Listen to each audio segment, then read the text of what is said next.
Hey guys, I'm going to make another recipe video here pretty quickly, but I just wanted to pause for a minute and thank all of my old and new subscribers. I have reached over 250, I think I'm at 252 subscribers now, which is kind of awesome for me. I'm excited that I continually grow and excited that you guys are sharing my channel and all that good stuff. So I hope you keep liking everything that I'm putting out. And I just hope you keep enjoying my channel and sharing and liking and all that great stuff. And if you haven't subscribed yet, please go ahead and subscribe. And let's get started with the recipe. Thanks. Alright guys, so there's a shit ton of stuff on my counter. I'm just going to kind of briefly go over the recipe and tell you what's in it. And then we'll get started. So what I'm going to be making is some vegan chicken nuggets. And I originally saw the recipe on a YouTube channel. It was like what my vegan kids eat or something like that. And plant-based Jen, or plant-based cheapskate as you may know her on here, hey Jen, posted this recipe for her kids and wanted the recipe, so she linked a video for it or a website or something, and I just wrote it all down. I will try to find the link and post it down below for you, but let's just go through what's in it. So we've got a 15-ounce can of chickpeas, and that's going to be drained and mashed up. Let's see, we're going to use a half a cup of TVP. I just have it in my own little container. This is the extra that wouldn't fit in the big jar. We're going to need a half a cup of vital wheat gluten. We're going to need Dijon mustard, which I don't have, so I'm just going to use some of this. Sorry, I have it upside down because it's almost out. Get my fingers off of it, Amy. I thought that would probably be pretty good in there. Let's see what else we got.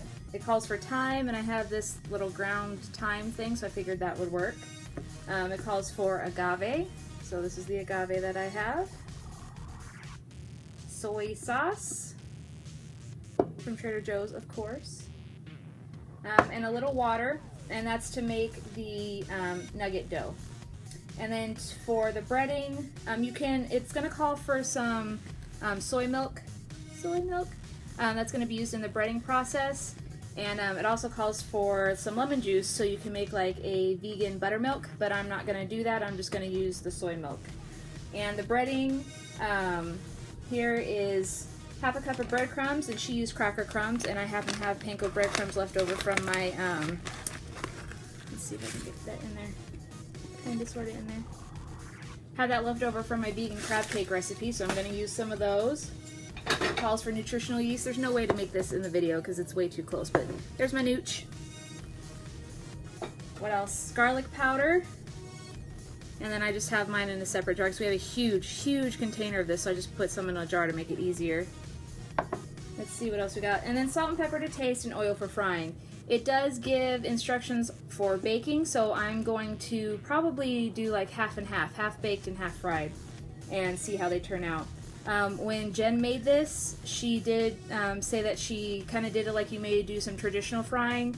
She put it in flour first, and then the soy milk, and then the breadcrumbs. So that'll kind of be up to you. So let me get this started. Don't forget when you drain your chickpeas, I haven't done anything with it yet, but you're supposed to save the chickpea liquid, which I believe is called aquafaba, and you're supposed to be able to use it to make like a meringue type cookie. So I'm going to go ahead and save the aquafaba from here and stick it in the fridge and then find a recipe to use it. Alright guys, I'm going to do most of this in fast motion. That way you don't have to sit and watch every little step. First step I'm going to do after I've drained and rinsed my chickpeas is I'm going to smash them to smithereens. So you can do this in a food processor, but I really don't feel like cleaning my food processor, so I'm just going to mash, start adding stuff in, and then now you can watch the process. We'll speed it up a little bit so you're not so bored.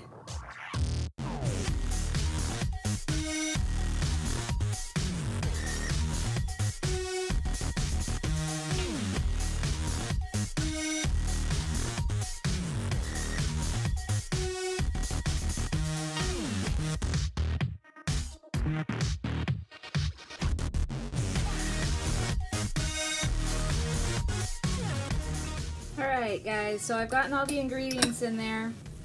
I'm just stirring it together. Once it's combined, you're supposed to knead it for a minute.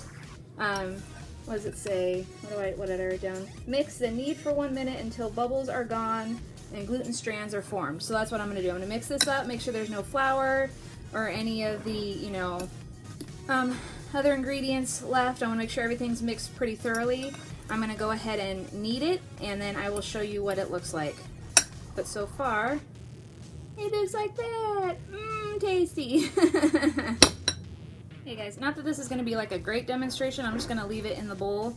But when you knead, you kind of pull back with your hand and then push forward with your knuckle. And I just keep doing that, and I keep rotating the bowl with the other hand. I think this is supposed to help form like the gluten strand. So I'm going to be doing this for about another 45 seconds.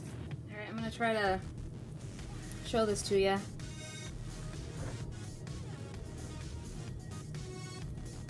See the strands when it pulls apart?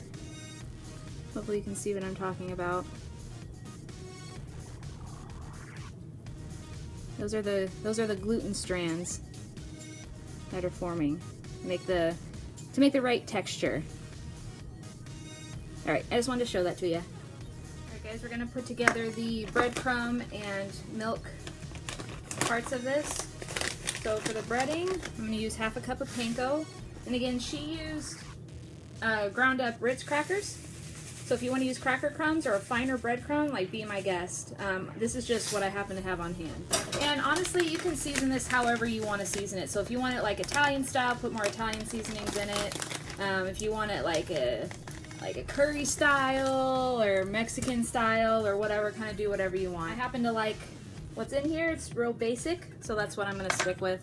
All right, we need a tablespoon of nutritional yeast. All I have is a teaspoon measure right now because my other stuff's dirty.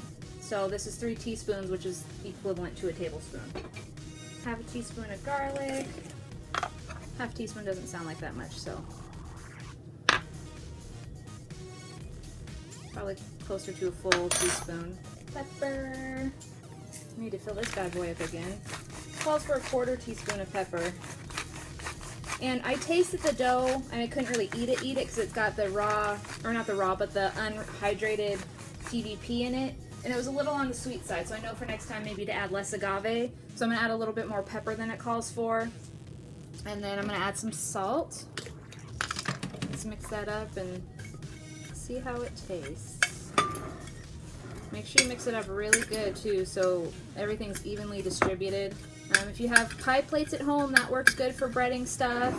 Or just, you know, something that's a little bit flatter but has a little bit of a lip on it like this. I'd prefer even flatter than this, like a plate.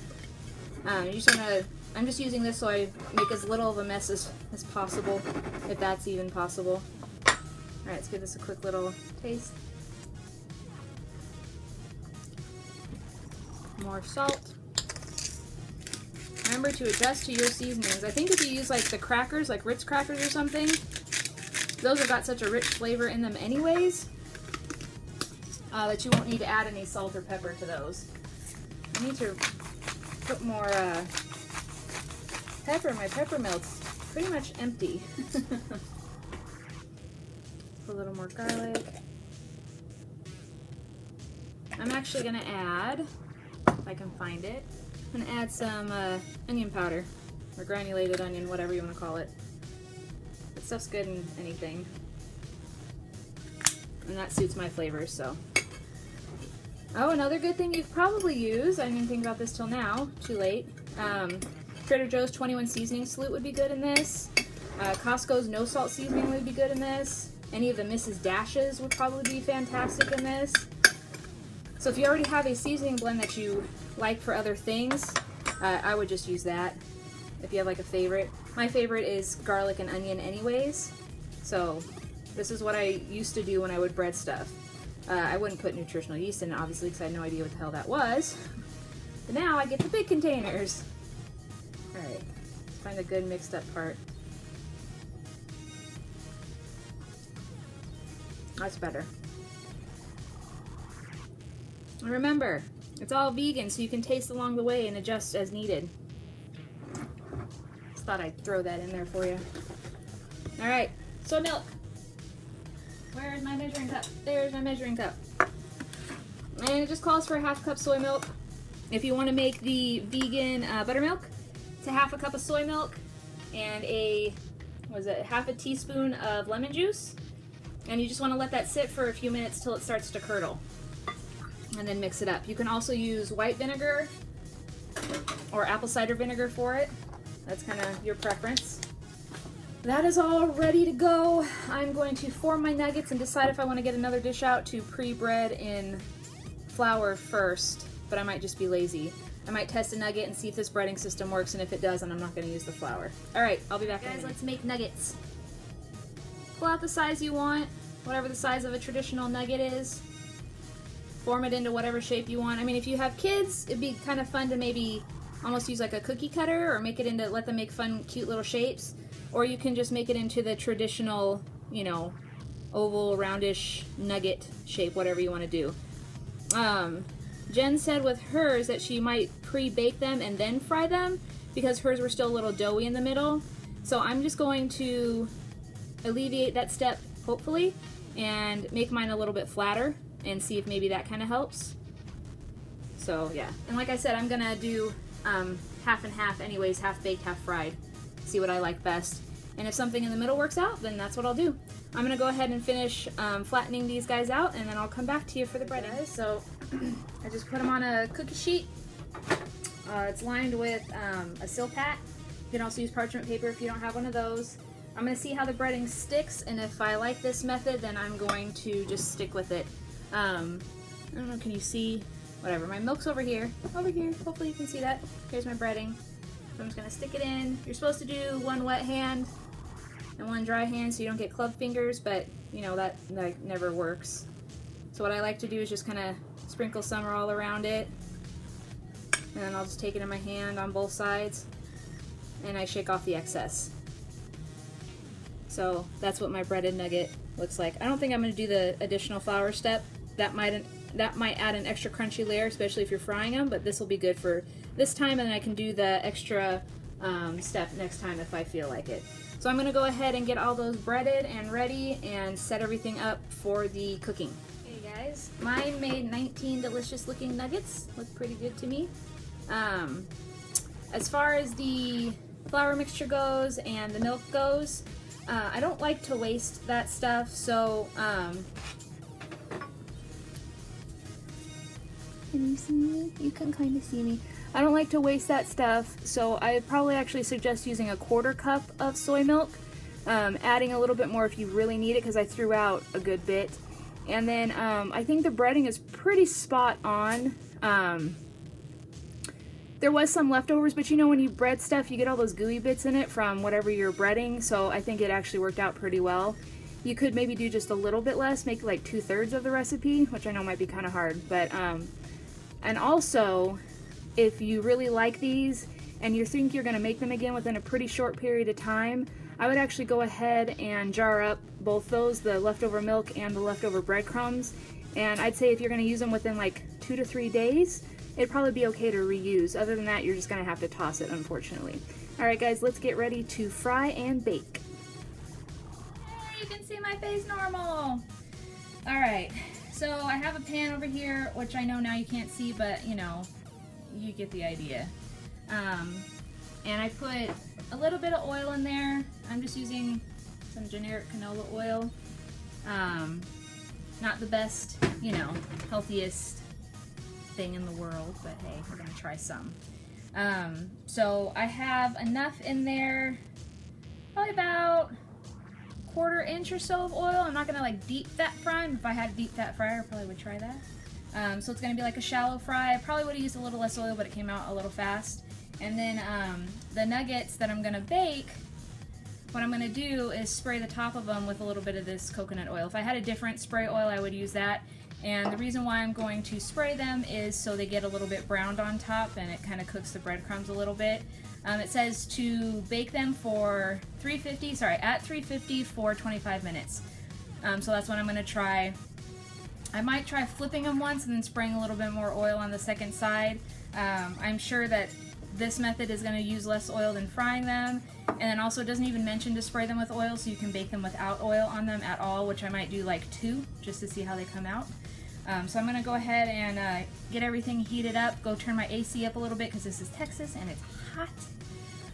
And then I'll try to show you the frying and all that, but it might be kind of tricky because I'm filming on my iPad, so we'll see how that works out. All right, I'll be back to y'all in just a few minutes. Yes, just thought about it. I could totally fry this in coconut oil, but I've already got this started. And frying in coconut oil might give it too much of a coconutty flavor. And the spray, I think just a little bit on top might give it a little bit of coconut flavor. So it'll be a good way to figure out what I like better. Yeah, so you guys do whatever method works best for your lifestyle, or whatever you think is going to taste the best. So yeah, all right, let's get cooking. A little tip for you in case you don't know how to tell when your oil is ready. One, it will shimmer, which it's doing right now. Shimmering it, like, it kind of like does little ripples in the oil. You can also take, this is why I keep showing this to you, take some of your breadcrumbs and sprinkle those in. And if they start frying right away, which these are, then it's ready. Since this is a bigger thing of oil, I would not suggest putting water in there, because you know how you sprinkle water into a hot pan to see if it's ready. You do that with oil, it's going to splash up in your face. So no bueno. Okay, so it browned up pretty fast, so I turned down the oil a little bit, and it will cool off as you add these. So be smart about this. Unless you've got like asbestos fingers, I would use tongs to throw those babies in there. And don't overcrowd your pan, because that'll cool off the pan really fast. And then it won't fry and it won't get as crispy. And it will be like just loaded with oil. So for me in this size pan, which is probably about a 10-inch skillet, I'm gonna just do 4 nuggets at a time. So you can't really see that frying. I'll try to take a little video with my phone. Hopefully that doesn't fill up. And I'm just gonna keep going, and then I have a plate lined with paper towel. What actually works better is if you can use like a paper bag. That works really good because it wicks away the oil. Or if you just have a reusable cloth, you can set them on too. And I believe you're supposed to fry these for 3 to 4 minutes each side. Mine's getting brown pretty fast, so I need to actually turn down my oil just a little bit, but kind of, you know, gauge that. Anyways, I'm gonna get to frying so you're not looking at dead space. There you go, that's what they look like frying. Nothing special. You can see how brown they're getting around the edges. It's only been about a minute or two, so like I said, I may have to turn down the oil just a little bit. Alright guys, as you can see, they got really dark really fast, so that may have been Jen's problem. So what I might try to do is fry these, and while they cool, open one up, and if it's still a little doughy in the middle, I'm going to go ahead and toss it in the oven with the rest of them. Alright guys, here they are. First batch got a little extra crispy, and second batch looked pretty good, but I think that it's not going to be done in the middle. So what I think, I'm going to open up one of these extra crispy ones first. What I think I'm going to have to do is go ahead and toss the nuggets into the oven first, or oven next. So you could, I think Jen's suggestion is best. You're probably going to have to fry and bake, and that's up to you what you want to do first.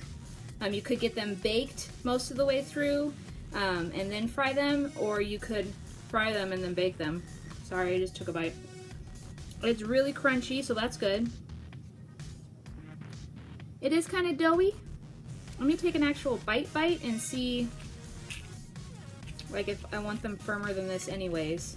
I'm not sure what the texture is supposed to be. So I'm going to take a little bite.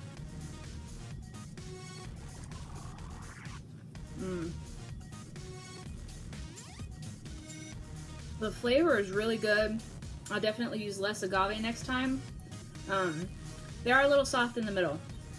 I don't know if baking them is going to firm them up, but the ones that are not extra crispy, I'm going to go ahead and put those in the oven.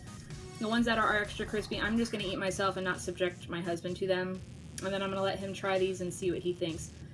I think he'll like it. I think. I guess we'll find out tonight. Alright, let me get going to what I was going to do so you don't have to keep staring at dead space. Okay, here they are out of the oven. This is the one that was not fried, so that's why it's still pale. And this is the one that was fried first. So this had, the baked one, complete baked one, had 25 minutes. And this one probably had closer to 20 minutes. The rest of them are still in the oven because I want to see what the texture's like. It still feels a little soft. The fully baked one feels a little bit firmer. So let's cut these in half and see if this is just a soft textured. yeah, this is just going to be a soft texture deal, I think. I don't know if you can adjust maybe the wheat gluten in it or use less chickpeas, but it's pretty soft inside.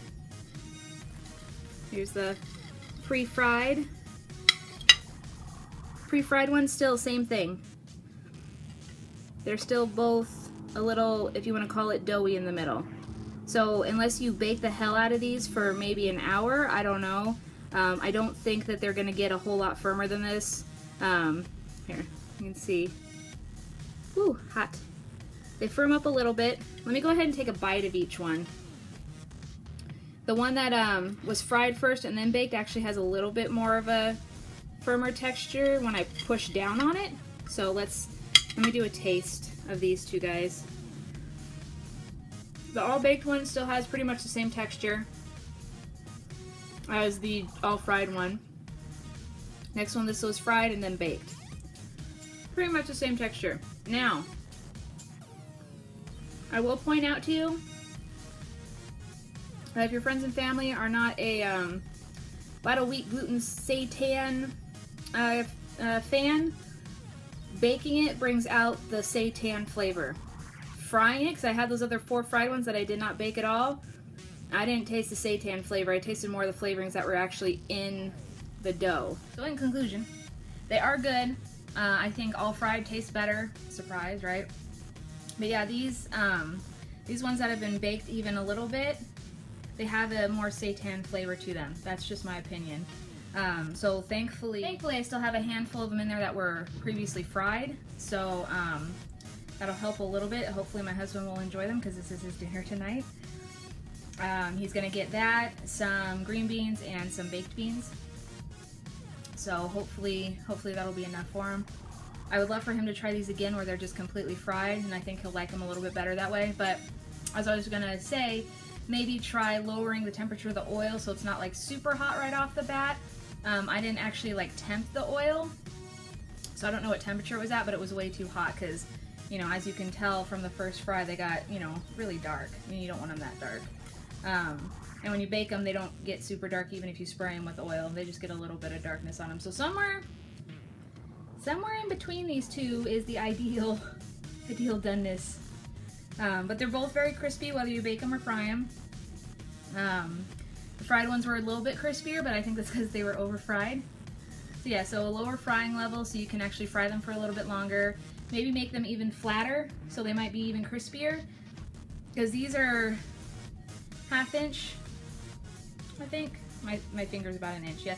So these are about 1/2 inch, so maybe if you make them like 1/4 inch, maybe that'll be better. Make them nice and flat and they'll get really crispy. I don't know if that'll overdo it, I'm not sure. I actually don't mind this, it's pretty good, but it's still gonna be squishy in the middle. I think that's just kind of how it is. You could maybe try, which is something I might try, is freezing them first, and then maybe you actually be able to fry them for a little bit longer, and maybe firm up the middle a tiny bit, but I don't think they're really gonna get that much firmer than they are now. So yeah, but I think they're good. Try them on your kids, try them on yourself. As you can tell, I eat like a kid anyways, so yeah. Alright guys, I hope you enjoyed watching this. I'm gonna go ahead and pull the rest of these out of the oven, wait for the hubby to get home, see what he thinks of them, and just enjoy the rest of my evening. So thanks y'all for watching, and thank you again to all my new subscribers. You got me over 250. I'm really excited about that. So just onward and upward from now on. So I will talk to you guys later. Thanks again. Bye. So I was just thinking, I was cleaning and took another bite. Remember how I said these are kind of seitan-y? So I was thinking, I wonder if you could do like you do with seitan and either boil them first or steam them first.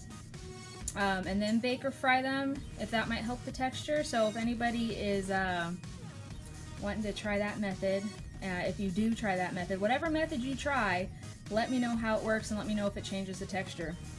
When they cool off a little bit, and that's what kind of got me thinking, when they cool off a little bit, the texture changes a tiny bit. So I don't know if once reheated, sorry, I keep looking other places. Once reheated, if the texture will change. So there's 12 left, right? 13 left. I've eaten 6 already. There's 13 left, so I don't think my husband will eat them all, to be honest with you. But I'll try to keep at least one aside. I'd say one of each, but I think I like the fried ones better. One aside, and or at least like 2 aside, maybe 3. A couple aside, and stick them in the fridge overnight, and then maybe reheat them in my toaster oven and let you know if that makes a difference. So if you don't hear back from me, ask me if I did it, so I remember to tell you. Alright guys, I gotta finish cleaning and I'm hot, so I'm gonna go drink a lot of water. Where's my water?